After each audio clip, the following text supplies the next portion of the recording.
And then we started off talking about Washington State and what happened in that game where you guys came out in the second half. You know, they went on a big run. You know, they weren't shooting as well as in the first half. In the second half, you know, they came out stroking, and you know, they're going inside, and Bangs was scoring as well. So it's tough when you have the inside-outside game that they had in the second half. Did you feel that first half? I mean, Coach Kendall said that he felt really good about that first half, and into the second, was it just the run that they got hot? Or Yeah. let up on your guys' part? Yeah, they did get hot. You know, they were shooting the same shots they were taking in the first half, but they're just making them in the second half. So, you know, basketball is always a game of runs, and you know, they hit their run, and we weren't able to come back from it. And then Washington, you said like you guys walked away upbeat, and I know you don't take moral victories in this, but what about the Washington? You know, we fought. You know, we had a 10-point lead.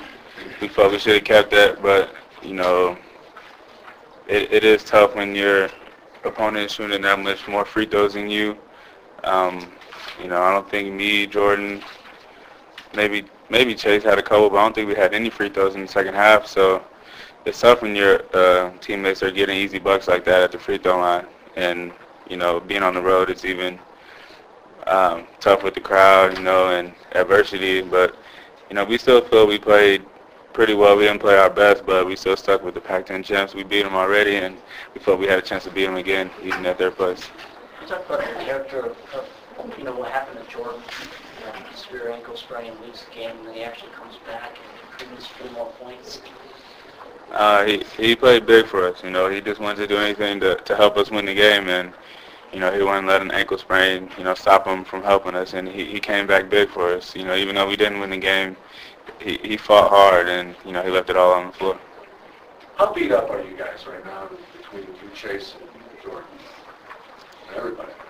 I mean, it's a long season, and we're winding down, so you know, every team's gonna have guys that's beat up, not just us. You know, we do play 40 minutes, you know, close to a game, but I mean, that's what you do come to college for. You're always gonna have nicks and knacks, and you're gonna play through them no matter what. You went down hard, obviously, on the hip thing, and so how do you manage that? Even the ice tub, I mean, what's your process to try to make sure you're keeping your body fresh? Yeah, I still do a lot of treatment. You know, soon after every game, Justin's there to take care of us. In the hotel, he stays up late, you know, make sure we're still icing late, and gives us medicine, you know, to take away the pain. So Justin does a great job of taking care of us during the game and after the game. How are you guys approaching this week? I mean, really looking at like, this is it. We've got to get these two. We just got to protect the home court like we have been, you know, all year long. So we're looking forward to these 2 games, but we're taking them one at a time. We're focusing on Cal today, and you know, looking forward to a good matchup between them, and you know, take care of our home court this weekend. Can you talk real quick about their guards? Ron just shoots like crazy, and Christopher's athletic, and just kind of tough to deal with. Yeah, they are. They play smart. One thing they do, you know, one of the leading 3-point shooting teams in the country, so they're playing real well under their new coach. And you know, Randall's a great point guard, playing smart, a lot better than he was last year. And it's going to be a challenge for us. You know, as long as we're going to have to close out to all of their shooters and make sure we box out.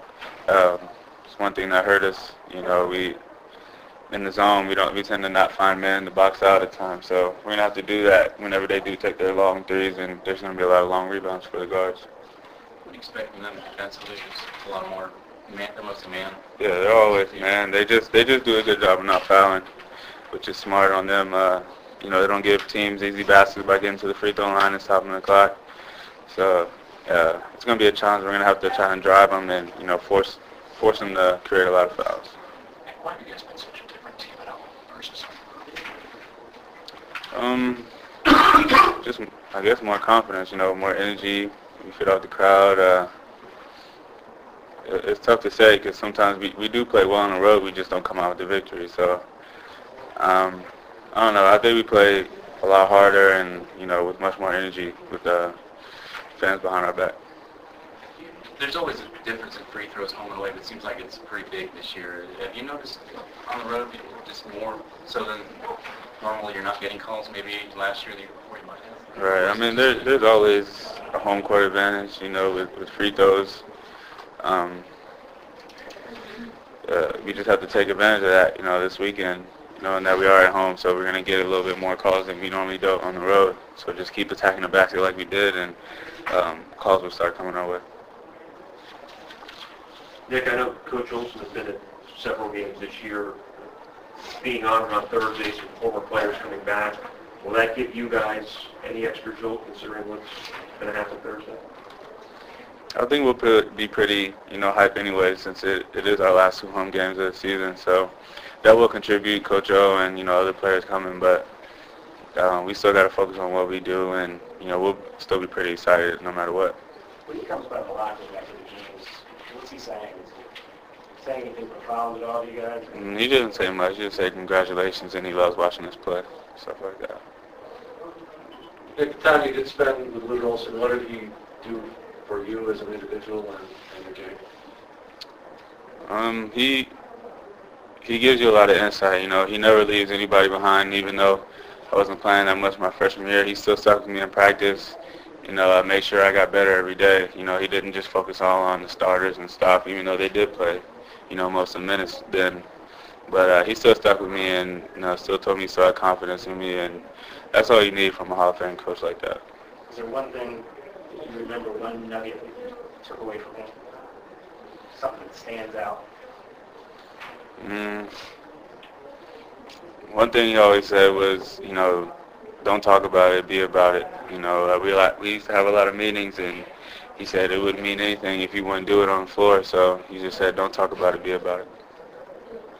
That was kind of a tough year for you, too, the freshman year, where you weren't playing that much and going through getting used to this level. And as you said, maybe a little heavier than you wanted to be. So when you looking back on it, did it help anything about his influence make a difference one way or another? I mean, it's just growing pains. You know, every freshman not going to come in and play, you know, as many minutes as Chase did his first year. So, you know, Jordan as well, he didn't play that much either freshman year. So it was just a learning process, and he's a, you know, a good coach.